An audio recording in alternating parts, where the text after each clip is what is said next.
As both being creators, how do you manage the pressure of like constantly having to create and stay relevant and kind of put yourself out there? Well, do we manage it? Good question. That's a good question. I will try and stay as relevant as I feel is important to me and is relevant to me and is exciting to me and makes my life feel interesting and better. Try and create an online environment that's safe for both myself and for other people, and also very candidly post that I'm having a really bad week, and you'd be surprised that those are the videos that do the best. Yeah, I find the same. Yeah, I'm really open and honest as well with what I post. If I'm struggling, I talk about it. Yeah. I am a huge advocate for self-care. It saved my life, I think. Don't make us feel excluded from campaigns. It's not only when it's LGBTQ week or mental health week or something to do with a disability week that I become relevant. I'm relevant throughout the year, and so is everybody else. So just as a disclaimer before we start off this episode, we are going to be talking about some pretty sensitive themes and topics all around mental health. So there are a couple of trigger warnings here, such as suicide, domestic violence, self-harm, as well as different mental health challenges. So if you think that these might be a bit overwhelming for you, please do bear this in mind when watching this episode. Thank you, and I hope you enjoy. Hello and welcome back to the Purple Goat podcast. Today we've got a very special episode all about mental health and celebrating World Mental Health Day, and I'm joined by two very, very lovely guests, which I will pass over to you guys to introduce yourselves now. Hi, I'm Kemi. I am a mental health and LGBTQ activist. I'm diagnosed with schizophrenia and borderline personality disorder, as well as a sprinkle of anxiety. I am Sandie Roberts. I am a queer disabled confidence booster. I guess that's what I am. Amazing. And can you share a little bit about your kind of journeys with mental health and just give us like a little overview, however much or little you want to say? Do you want me to go first? I have struggled with anxiety on and off for a very long time. I've had bouts of depression as well that have been circumstantial. So I have a history of domestic violence, and so whilst living with that has impacted on my mental health greatly. And I think that when you live with trauma as well, damages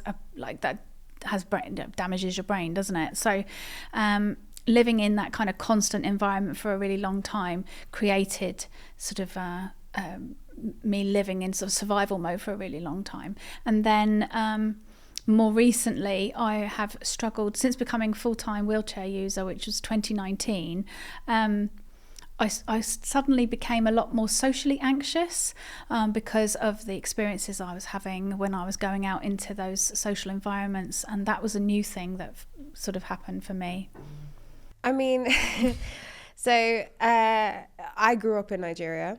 And I mean, at the moment, they're still trying to sort out my medication, what's best and how to treat it, and kind of the root cause of my schizophrenia, which at the moment is the one that's the most prevalent, as well as my borderline personality disorder.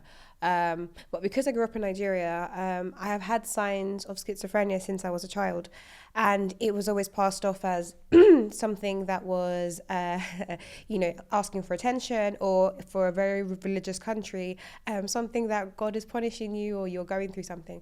So I grew up not really knowing much about mental health at all, and not even thinking that I had mental health, not even understanding what it was.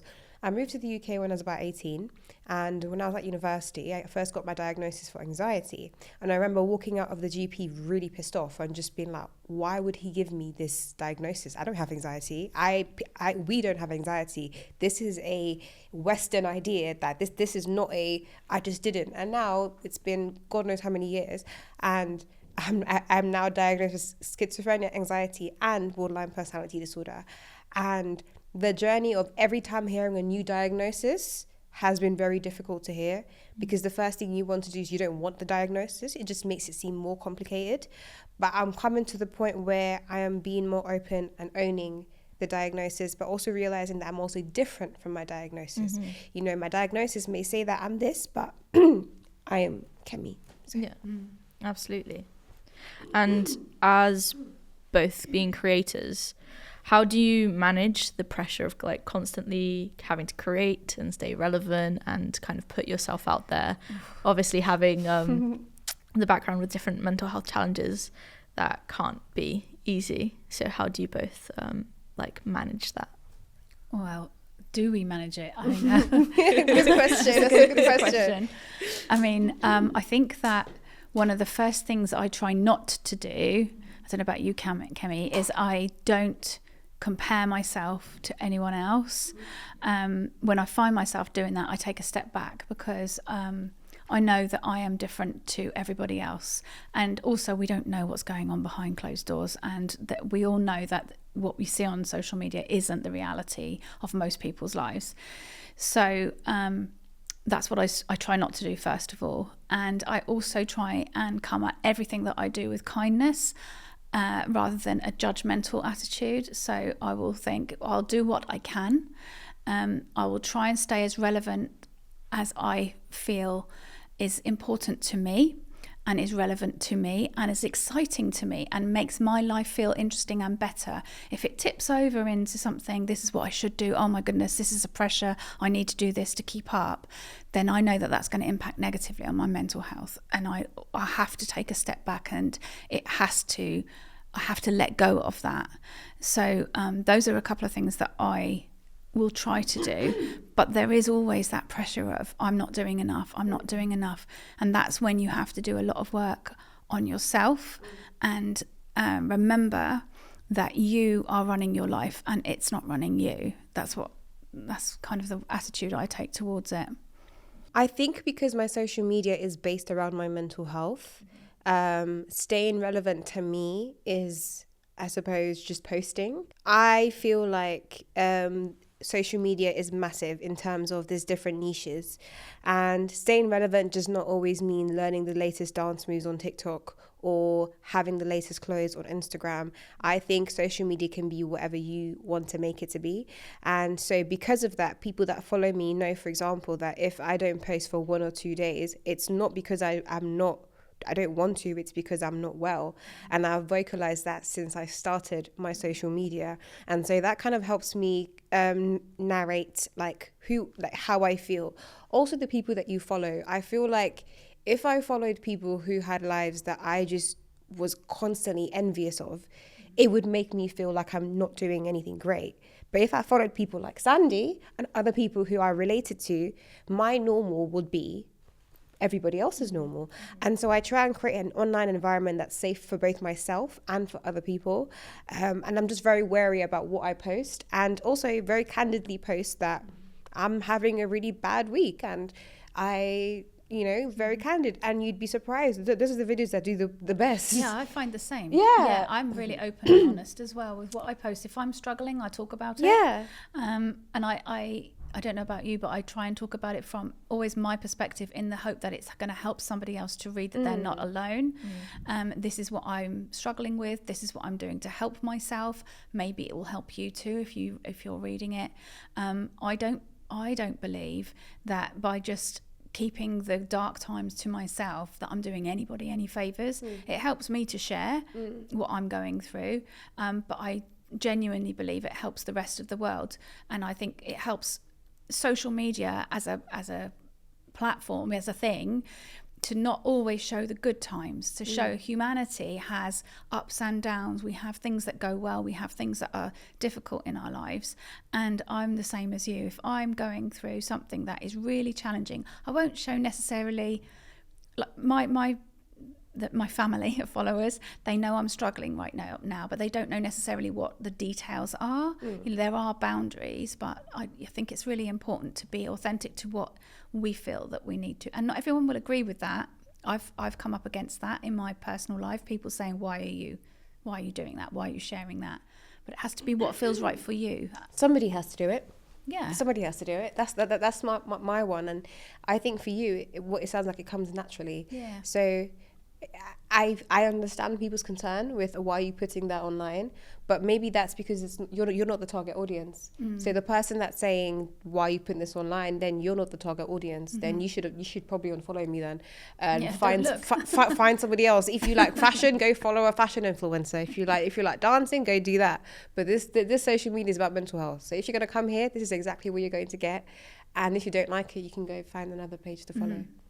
Yeah, so have you ever had moments where, and Sandie, you talked a little bit about this, where kind of mental health challenges have impacted your creative process? For you, Kemi, it kind of sounds like it almost aids as well.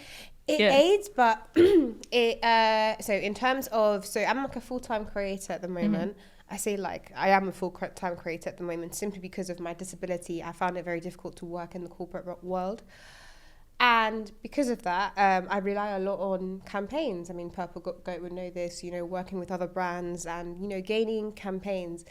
And I found that as somebody who's open about your mental health, you don't get a lot of people who want to work with you in terms of branding.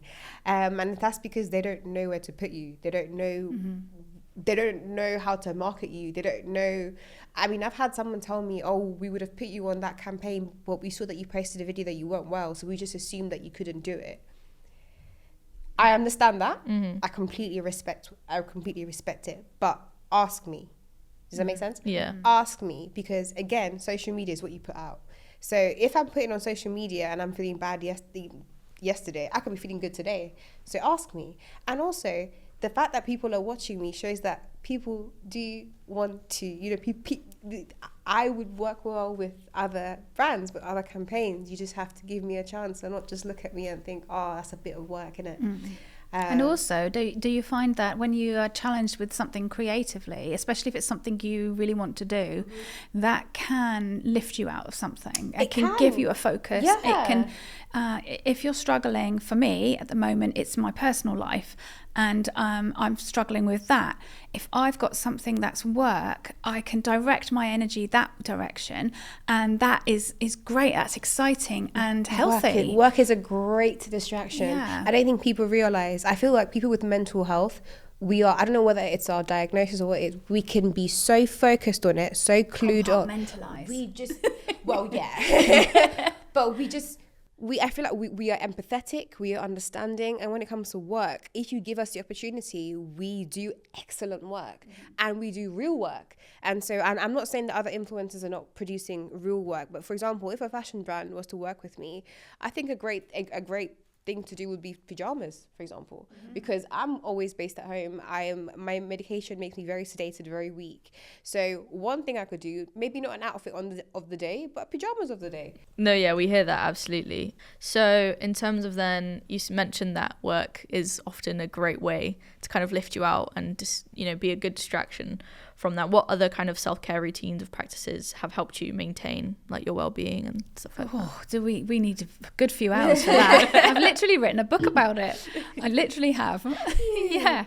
Cool. I am a huge advocate for self-care. It saved my life, I think. Taking control. I meditate at least, twice a day now at the moment, because things are at least twice a day. So that's in the morning and at night, and sometimes through the day. There are times when it's really hard, and I would say I meditate more times than not during a day. I journal. So I think people can be put off by the thought of journaling and think, oh, I wouldn't know what to write.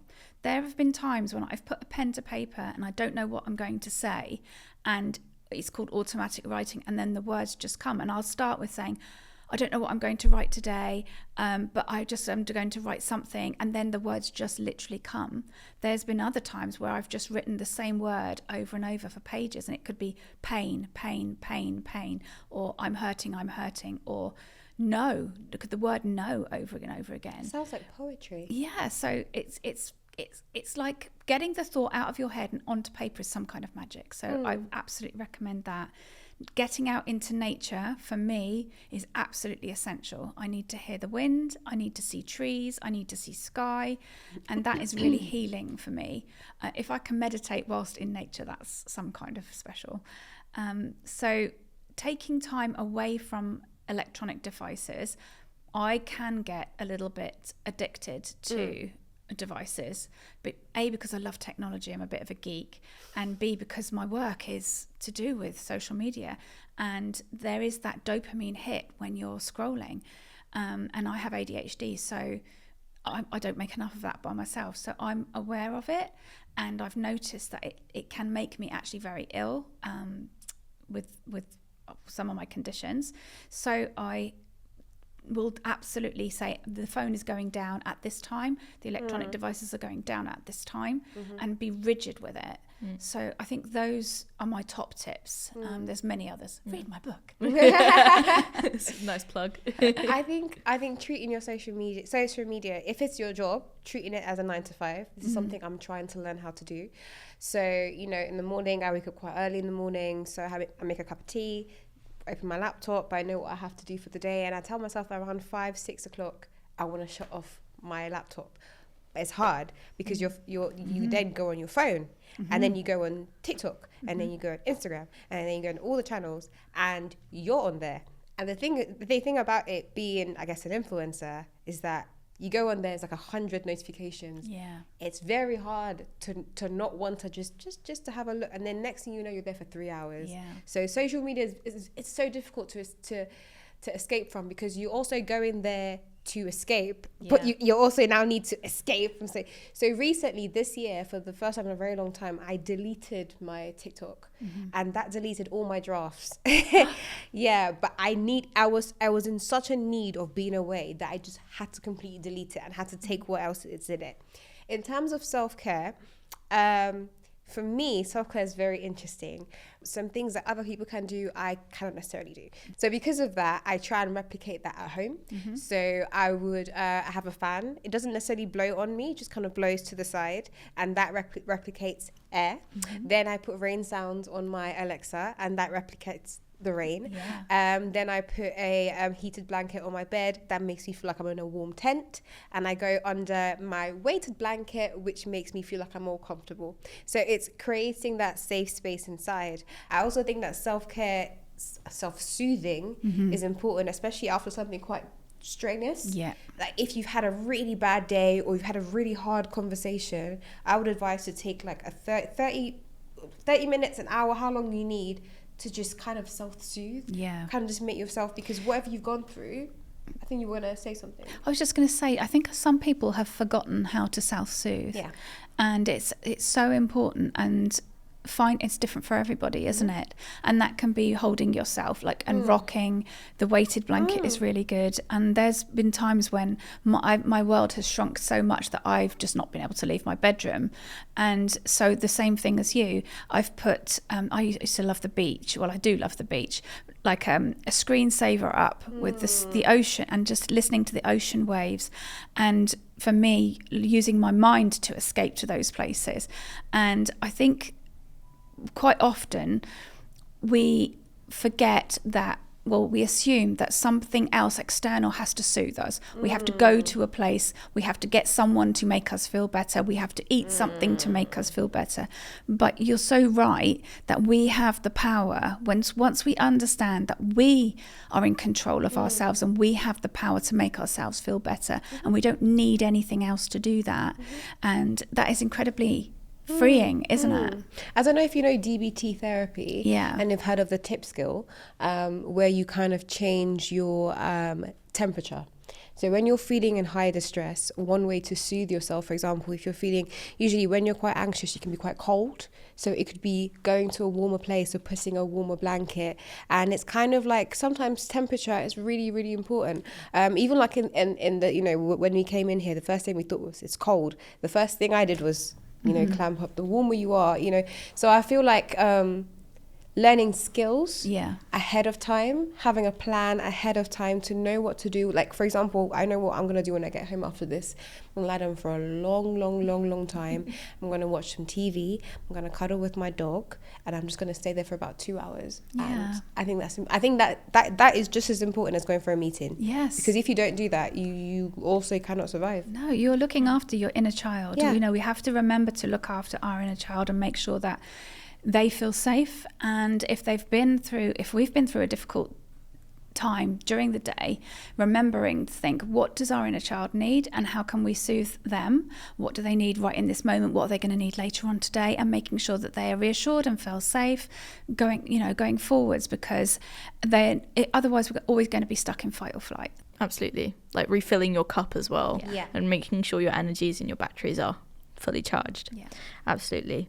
Both of you have mentioned before about how the constant exposure to social media has affected your mental health. In what ways has that been both either positive or negative or both? There's a lot of negative things said about social media. I've said a lot of negative things, but there is the positive, for sure.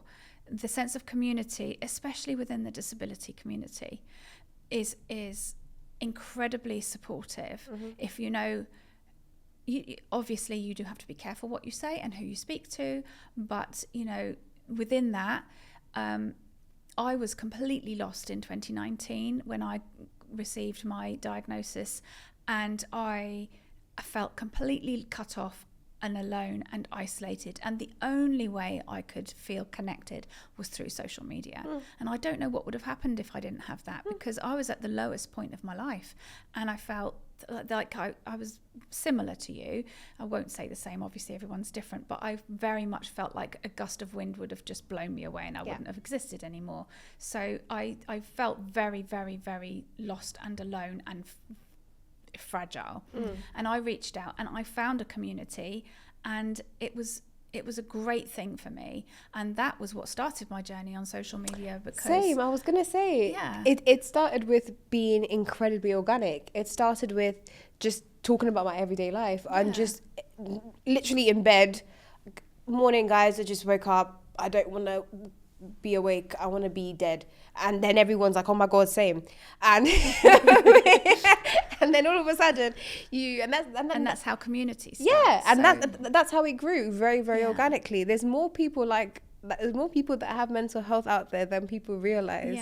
And it's very rare that you get to talk about it. And it's only now that, even when I started doing TikTok like a couple of years back, which was probably like 2020, there wasn't a lot of stuff online. Now there's a lot more stuff, but I think people are creating a lot more stuff because they're seeing that it's okay to do so, and that it's more informative than anything. It's not sad, and I have to really stress this. It's not to make you feel sorry for us. No, I really need to stress this, because the comments, I see some really awful comments. Oh, you're just always so sad. You're always so depressed. I don't want anyone to feel sorry for me. I don't even feel sorry for me. I can't even. Sorry, it's one of those very upsetting comments that gets me annoyed, because I'm thinking, of course not. No, of course not. I'm sharing something with you. I want to delete the video straight away. I don't want you guys to even see the video. I don't even want you guys to know how bad I'm going through. To think I'm doing that for attention, it's quite the opposite. Because if it was up to me, I'll just go in a hole. You would never see me again. But you're not. You're doing it because you know it would help somebody else. Yeah, that's the point. And I do think that things are changing. That I think at the inception of social media, it was about attention. It was about, look at what have I had for dinner? Look at this funny dance I'm doing. Look at what I'm wearing. But I think that as we are becoming more used to social media and understanding that it can be used as a tool for good, I think that it certainly has the potential as well for being used as a much more powerful, holistic tool. And I think that is what's happening. For example, we're having this conversation here today. That wouldn't have happened even 5 years ago. So I think that there is a lot that can be said for social media being used for good, as long as the people using it are conscious of what's being put out there. I think that a lot more needs to be done about, I think the platforms have a lot of responsibility about what's going on there and what content is being put out. But that said, those of us that do have consciences and are conscious about what we're doing can help shift and change what is online. Agreed. Absolutely. You mentioned about if it were up to you and if it was just for attention, you wouldn't post, you know, half the things you'd post. Yeah. Do you find that social media's highlight reel, like culture, can be like detrimental sometimes? What do you mean highlight reel? So like sometimes people will only post the peaks, I see. You know what I mean? Okay. As opposed to like, obviously, because you talk about being very candid and like showing So- every day. So I think candidness includes also happiness Absolutely. and joy and ecstatic. And I think sometimes people are very confused if I've posted a video last week saying that I'm not well, and the next week you see me shaking bum bum in the club, and they think that it cannot coexist. Yeah. So I think it depends on your niche. I think it depends on what you're doing. You have these. I look at it from a very business side of things. Before my disability kind of took over and I couldn't really work, I used to work in marketing, and I would say that if you, for example, if you want to go into fashion, you want to make money as a fashion blogger, then your post should be, you know, highlight reels, you know, if that's because that's how you get your clients. If you wanted it to be more personal, you wanted to share more of your life, you know, more of your lifestyle, then it's more of a lifestyle.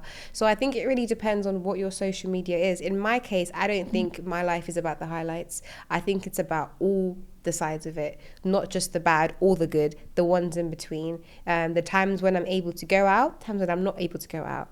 And I would hope that people would want to watch both. But sometimes I do realize that sometimes if I post a good day, you know, of me doing something, it doesn't get as much views. And then sometimes that makes me feel a bit sad, because then it makes me feel like, are you only following me because I'm disabled? Or are you not happy? And then you can start to really Overthink. Yeah, you can really start to overthink. Like, I've posted this video of me out with my friends. Why isn't it doing as well as the other one?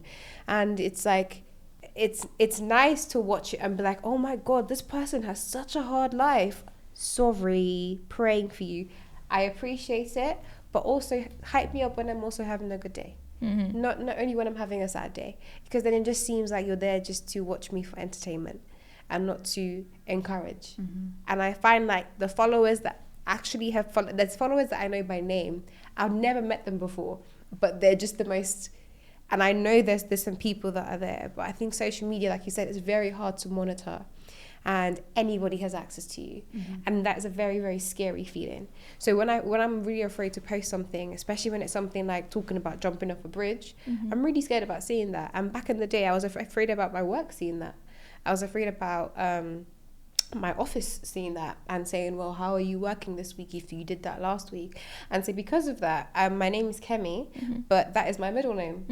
My first name is Heather. But I separated that from my social media because I didn't want people at work knowing what I was posting on social media. So I changed. So I'm still getting used to people calling me Kemi because my first name is Heather. That's what I grew up. But I needed to separate Heather from Kemi, and having that, you know. But social media can be beautiful. I would say the people scare me, not the app, the people. Yeah.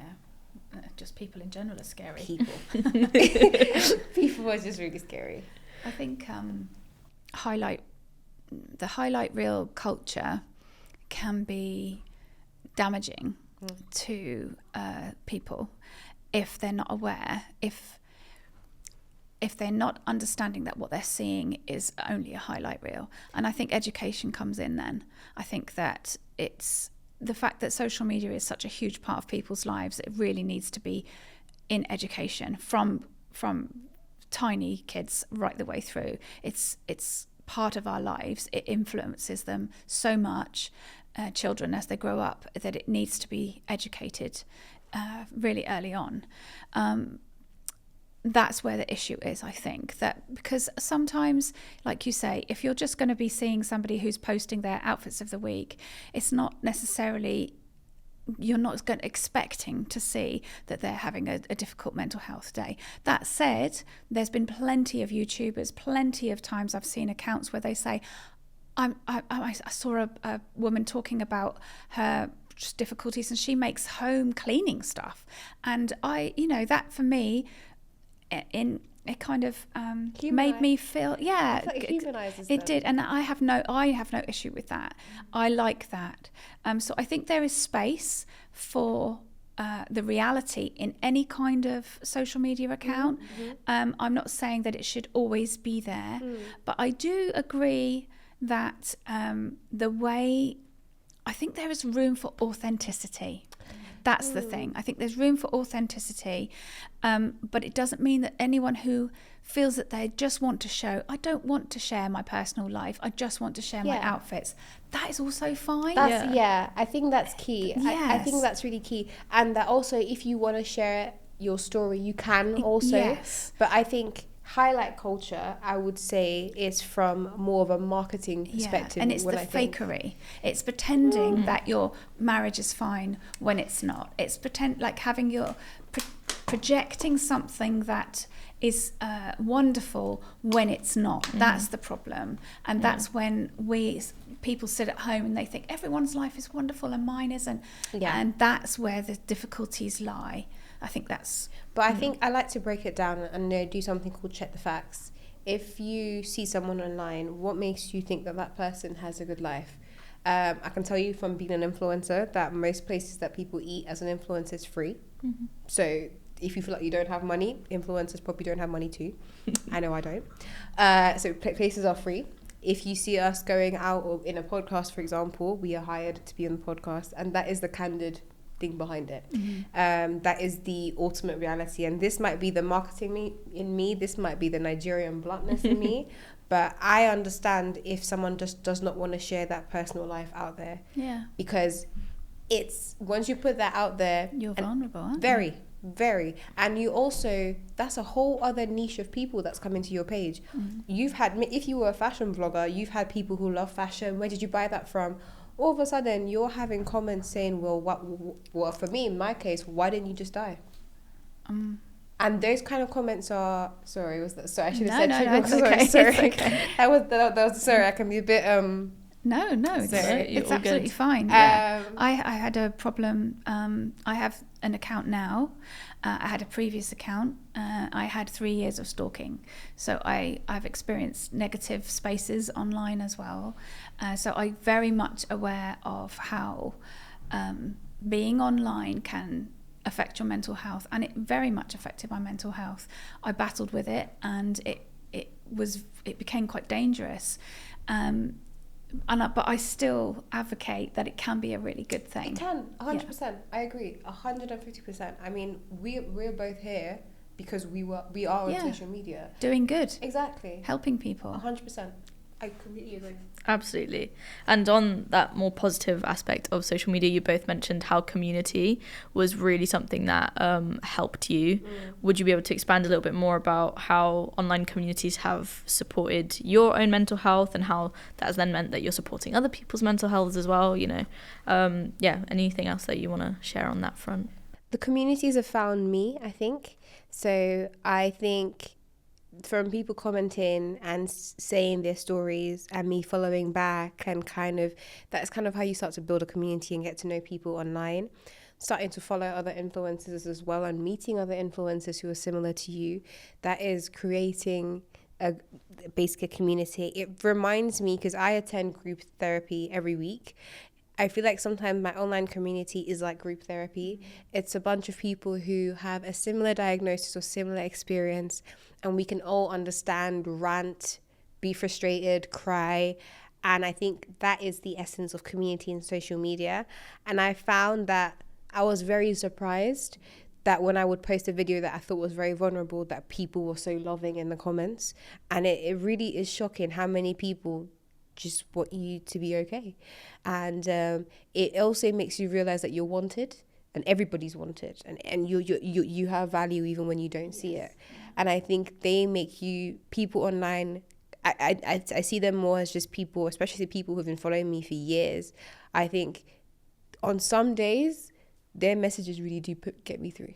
On some days I'm on my phone and I'm reading the messages and I'm like, people don't want me to die. No. So the community is beautiful, and finding it is beautiful, and being a part of it is beautiful. And I'm hoping that, if people are watching this and they follow our pages, they would be introduced to that community that you find kind of organically. And there's more people like you than you think they are. Yeah. And I think there's, I'd like to, it's a weird analogy that I have, but you know, when you are just yourself, you only have your own thoughts. And there's been times when I was in that domestic abuse situation where I just had my own thoughts to bounce around. And that isn't helpful. And when you find yourself, especially if you're disabled and you're unable to get out as much or at all, you can find that your thoughts are like inside a pinball machine, and they're just bouncing around inside of your head, and then they're kind of like getting worse and worse and worse. A bit like when you can't travel and you've only ever experienced your own culture. If you then go somewhere else and experience that some other cultures, it broadens your mind, it expands your horizons. When you meet other people online or in real life, but we're talking about online communities. When you meet those people, it's like the balls inside your pinball machine have been set free, and you can bounce those ideas, those thoughts off of other people's minds. And you can say, I'm thinking this thing, what do you think? And they can share their opinion on it. And the more people you can have, and it can either confirm something, reassure you, and it has an effect of just calming a sense if you're struggling with something. And it's like an instant, if you think of a choppy waves on the ocean, it's like just calming those waves instantly when you can just share whatever you're thinking about, instead of shaking a jar of water when you're on your own, because you have nowhere for those thoughts to go. And like an open diary. Yeah, I like to think of social media as an open diary. I see it as a diary I'm sharing with you guys. This is the diary of my life. Yeah. And the comments and the people and the community kind of follow that, and it becomes a story of everybody's lives, because on the comments that you read people's lives. I have a daughter that's like this, I have a partner that's like this, or I got diagnosed with this, and then you see people commenting on their comments, and then sometimes I read the comments and I'm seeing comments on comments on comments, and everyone's getting to know each other, and it's beautiful to see. Yeah, it really is. And it's not just comforting either. It can also be challenging in a really healthy way. I struggle to go out sometimes, like we were talking about before, but often I will push myself and I will share that. And I've had so many people, I do it in my own ways, and I don't tell other people what to do, but I talk about my own ways of doing it. And I've had lots of people say that because of the things that I have shared, they have started to reflect on themselves and their own behaviours, and they might have challenged certain restrictions that they've put on themselves, and it's meant that they've been able to broaden their own experiences. And so I think that because we interact with other people in these communities, it opens our minds to the possibility of other things. We can challenge ourselves in other ways. Well, so-and-so's doing this. Could I do that? The answer might be yes, it might be no. It depends on situations, but at least we can ask ourselves those questions. So it's not just about comfort. Sometimes it's about healthy challenge as well. Yeah, absolutely. Yeah, great points. And just to wrap up, we mentioned, obviously you both work as creators, and the creator industry itself is still quite new. People are still trying to understand and figure out how it is and how it works. We talked a lot about how creators can protect their mental health and the things that you do, but then how, as an industry, do you think we can support creators' mental health and well-being? What I said earlier was hiring people who have disabilities. It's not that difficult to work with us. We are professionals just as much as every other influencer or every other social media user. So don't make us feel excluded from campaigns. And it's not only when it's LGBTQ week or mental health week or something to do with a disability week that I become relevant. I'm relevant throughout the year, and so is everybody else. I also think that many people believe that being a creative or an influencer is unattainable, and that they cannot possibly get to the point where you are, which is a lie. We are all exactly the same. We are all human. I hate watching my own day in the lives, but I love watching other people's day in their lives, especially if they're disabled, because it gives me tips on how I can go about my day. It gives me insight, and it teaches me more about other people, and it gives me the information. And I feel like that is kind of like how you kind of perceive it, how you protect yourself. Does that kind of make sense? I feel very disassociated today. It's very important for me to say that. And I don't usually feel that way in podcasts. Okay. But I don't know whether it's because we're talking about mental health. I feel so disassociated. Like I start talking about something and then my mind just loses thought. It's going off. And it's very frustrating for me because I'm usually very good at answering questions, and You've been amazing at answering the questions. I haven't felt it. It's because you're disassociated that you I'm think that you're not. You know, when I keep looking, I'm like, wait, what room am I in? Like, you know, I had a hot chocolate earlier, and I'm like, did they put something in that hot chocolate? So make some mushrooms. If I keep asking what the question was, because I'm about to ask you what the question was. You're all good. I'll jump in a bit, and then you can come back. Please. I think don't be scared. Don't be scared of hiring us. I think sometimes it's a bit like when people think about access into a building. We can't invite so-and-so because we don't know how they're going to get in. So if a corporation is thinking of hiring somebody with mental health needs, they're going to be scared. Oh, they might not be able to cope. They might not be able to do this. And that's too scary for us. We might be held responsible for making them feel more stressed or anxious or any of these things. Whereas if they just communicated with the person, I'm just going to talk about myself because that makes it easier. I know what I need. I need to know exactly the details that I'm going to need in advance. I need timeframes, exact timeframes. I need all of that written down, not just told to me, but I also need it told to me. So I need to have a conversation about it to go through the details that are in the document. So that makes things really helpful. And I need buffers in my timeframes. So it's no good saying, here's your document and we need it in 2 days' time. I'll need it like in a week's time.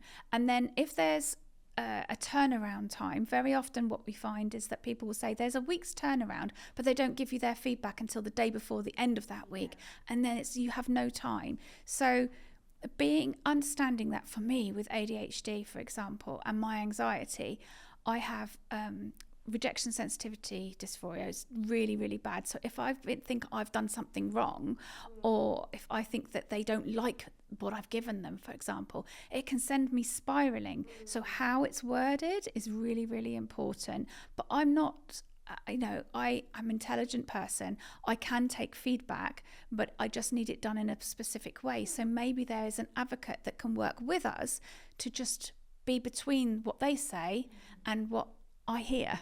So it can all be done, because the thing is that people like you and me are incredibly talented, have an intense amount of material, real life material that we can draw on to create wonderful content that will be relatable to so many people, that will have so much depth, that will be so worthwhile, that it would be a shame not to use us.